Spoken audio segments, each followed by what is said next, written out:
This is the Cash Value Solutions Podcast, where your hosts, Jason Pohlmeyer and Kyle Manns, shed light on little-known money truths to help you take control of your financial future and become your own banker. Subscribe, rate, and review the show, and check us out at cashvaluesolutions.com. Hey everyone, welcome back to the Cash Value Solutions Podcast this week. What are we going to be talking about, Kyle? We're going to be talking about being honest in your business and also with your IBC policies. Right. So whether you are somebody who sells seed or somebody who sells groceries or somebody who is paying interest back to your life insurance company, you have to be honest. Yep. Okay. You want to get us started, Kyle? What is it about being an honest person in business that we're having some people have a hard time understanding? Well, we get a lot of questions about, why are you saying pay yourself back? Why are we paying interest on these policy loans back to the insurance company? And how is this beneficial to me? Yeah, so I think to go at this, let's start looking at this from another type of business instead of banking, because being a banker is a foreign idea to many people. Mm-hmm. So let's take somebody who sells seed, for instance, and we'll even say that person farms on the side.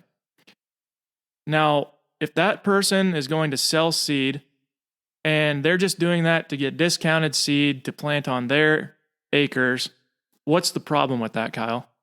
Well, they're not paying the actual market value. And it goes back to the grocery store. They're cheating themselves. Yeah. And so they're stealing from one business to try and make another business profitable in that scenario. Okay? If the only reason you got into seed sales was for that, you're cheating the seed sales business to help out the farm. But both operations should be profitable without stealing from one to support another. Yeah. Okay? That's a really broad sense of what we're getting at. We're stealing from ourselves when we aren't being honest. Mm-hmm. So how do you justify paying interest to the insurance company? What is it that we're doing? Well, money is not free. Even if it's your money, having access to that money is not free. It seems like it is because we're used to storing our money in savings account where, the interest is pretty much zero. So we don't see there as being an actual cost. We don't see a cost to our capital in that case. Yes. Yep. And with the life insurance policy, when we're not using our actual money, we're using the insurance company's money, which then is allowing our money to grow uninterrupted with compound interest. Right. And so everybody's cost of capital is different. And because of the fact that interest rates are where they are, people just don't see a cost to using that capital and paying cash.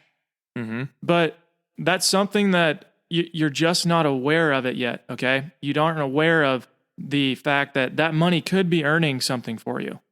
Yeah, if your business is earning you 30% and you have money in a qualified plan that's earning you even 10%, that's a 20% cost to you. Right. For just putting it in the qualified plan. And everybody's going to have a different cost of capital. And that cost of capital should be what you can safely and consistently earn on your capital when it is being used somewhere else, or whether it's inside of some asset, potentially a life insurance policy. So it's different for every single person. Yep. And it's going to change over time too. It isn't something where we say, my cost of capital is 4%. Yeah. Because it's going to change. It's just very important to be aware of that there is a cost of capital. Right. So in that case, if you are paying cash for something, if you aren't paying yourself back plus paying yourself back with interest, so the principal and interest on top of that, your cost of capital, then you're stealing from yourself. Yeah, a mentor of mine, Wade Worth, he often says do you love yourself more than you love Wells Fargo? And he says that because if you take a loan from Wells Fargo, you're using their money and you're paying them back with interest, and you're paying them the interest. So if you're using your own money, why aren't you paying yourself interest? Or are you not valuing your money like you valued Wells Fargo's money? I personally value my money much more than I value somebody else's money. Yeah. Whatever source that is. Yep. So this is about being honest and recognizing that fact. If we go back to the seed salesman, if he wants to have a profitable business with seed sales, he can't not charge himself the market rate for that bag of seed. Mm-hmm. If he does that, he's taking profits away from that business. Yeah. And if you want to go about, well, how would I pay myself, market for that price? Well, you just take the extra, you put it either ideally in a policy or in a savings account until you can start another policy or a policy. Right. And I think it's also important, if you're the owner of the business, okay, whether that is groceries or that is banking or that is seed sales, if you're the owner of the business, you're the one who is benefiting from that business being profitable because profits will come back to you. Yeah. If we're using this if we're going back to the banking example now, if we're putting those dollars in a place where they're only taxed one time and then we have access to them, if the policy is set up correctly and you implement it correctly in life, which we help you with, then you've minimized taxation on those dollars too. So that shouldn't be a roadblock to wanting to keep the business profitable. And taxes may become a huge issue if we have a change here in the presidency. If you look at the incoming president's tax plan, there are some huge tax increases that they would like to do. So that's something to think of. Yeah, I mean, it just makes you realize how important it is to know what you're going to pay on tax instead of postponing it to an unknown date.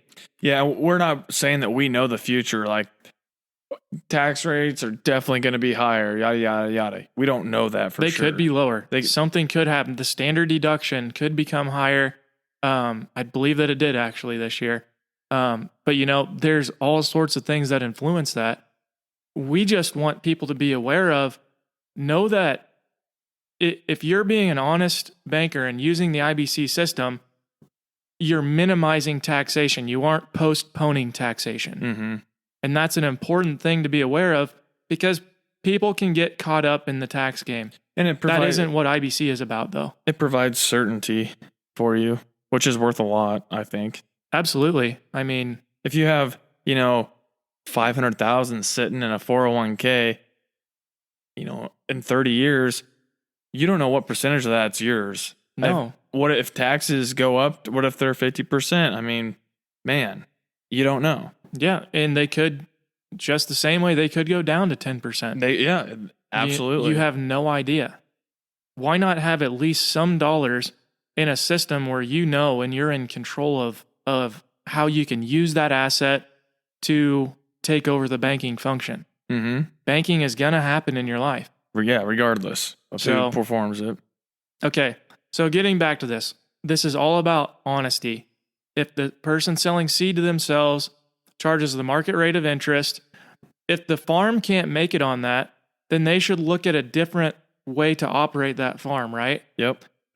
If you're using capital from your policy, and let's say this is something that you're doing for a 1-year return on investment, okay?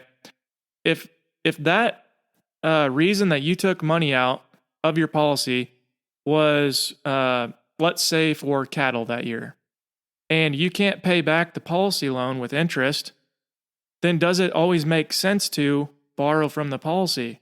If the policy is producing more than what the activity that you're trying to do can produce, does it make sense always? No. It's a good gauge of what your cost of capital is. Yeah, coming back to that again. It's a great baseline for that. And now I'm not saying that you should be able to pay off everything in 1 year. I'm just trying to wrap in cost of capital and how you can recognize that with these policies, mm-hmm. and what your your own cost is. Yeah. So rather than just looking at paying cash and saying, well, I'll pay myself back when I get the money, Eventually. Yeah. Eventually. But we know that can be very difficult to put a timeline on. So getting back to paying interest to the insurance company, why should you do that? Well, we want to have a profitable banking business. Because we're an owner in it. Yes. And dividends aren't guaranteed from the insurance company, but when you pay interest back to the insurance company, that contributes to their profitability. So in a roundabout way, some of that money is coming back to you as a dividend. It's not, I know it gets portrayed sometimes that, oh, all the interest is going back to you. Well, no, that's not how it works. But you can argue that some of it, yes, is coming back through the profitability, through the dividend. Right, because you played honest banker with yourself. You paid interest back. The insurance company was profitable. Some of those profits could be returned to you in the form of a dividend. Dividends aren't guaranteed, but you want the place where you are going to perform the banking function in your life to be profitable, and you want it to share those profits with you. Yes. You may not realize when you pay cash that you're giving up the opportunity to earn interest on the money, but it is a simple fact that you are. That money could be in some type of asset working for you. If you use somebody else's money, you have to pay them interest to use their money. So either way, there's either a cost to use somebody else's money, a direct cost, or you're giving up the ability to earn interest on your money. Yeah. There are no other ways around that. And when you repay your policy loans, you get to use those dollars again. If you have a $10,000 policy loan and you pay back $10,000, well, there you go. You got $10,000 more dollars that you have access to. Dollar for dollar. Yeah. Access to the same capital that you paid in. Okay? And now let's think about this. This is our banking system that we own and control. It doesn't matter how long that it takes us to pay off these loans, okay? As long as our banking business is profitable, we're in control, okay? Now, if it's somebody else's business, let's say we have a land loan for 30 years, okay? My thinking is we want to pay that off as slow as we possibly can. We don't want to overpay on that loan because every dollar we give to that banking business is tied up in the equity of the land. And if we need the money, we have to go back and ask the bank, go through the paperwork to get access to that money again. Now, if you need the money, it's going to be really hard to get access to that money. That's just how banks work. If you don't need the money, it's going to be easier to get access to it than when you do need it. Yep. Now, if this is your own banking system instead that you have this 30-year note on, you could pay that off as fast as you possibly can if you want to, because you have dollar for dollar access back to the same capital to use over and over and over again. Dollar for dollar access. No paperwork to go through to get access to this money. No questions. It's your banking system that you own and control. And that's extremely powerful. It's extremely powerful. And why does this work? Because you're playing honest banker and you're paying interest back because you cannot borrow money anywhere in the real market for 0% interest. Yeah, that's you gotta put value on your dollars. You got to put value on your dollars, and you have to realize this is a system that I control. I control this system. So that's just as simple as I think we can make it. For you guys to understand the importance of paying interest, paying your policy loans back with interest, and also if you're using them for business expenses, talk with your tax accountant, but it's tax deductible. Right. We do not give tax advice to anybody. That is not our position. But to our understanding, that is an interest deduction that you should be taking advantage of. Absolutely. So any other things to try and explain this being honest, an honest banker, Kyle? No, I think we got this dead horse beat. Okay. Well, until next time, guys. This was the Cash Value Solutions Podcast. Remember to subscribe, rate, and review the show. Check us out at cashvaluesolutions.com. And don't forget to tune in next week.